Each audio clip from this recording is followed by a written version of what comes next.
اقوام متحدہ کی ایوانوں میں ایک ایسی آواز اٹھی ہے جس نے ہر محب وطنی پاکستان کو تشویش میں مبتلا کر دیا ہے۔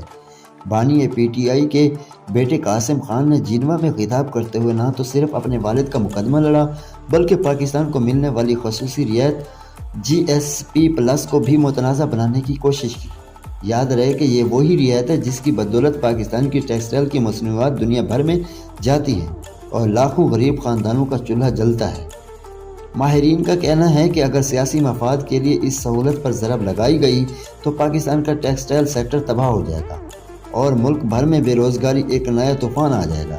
کسی بھی لیڈر کا بیٹا ہو یا سیاسی کارکن، ملک کی معیشت اور غریب کی روٹی کو سیاست کی بھینٹ چڑھانا کسی بھی صورت درست نہیں کیا جا سکتا۔ قاسم خان کے اس مطالبے نے جہاں حکومتی حلقوں میں کھلبلی مچا دی ہے، وہاں عام پاکستانی بھی یہ سوچنے پر مجبور ہے کہ کیا سیاسی جنگ میں ملک کی بقا کو داؤ پر لگانا جائز ہے۔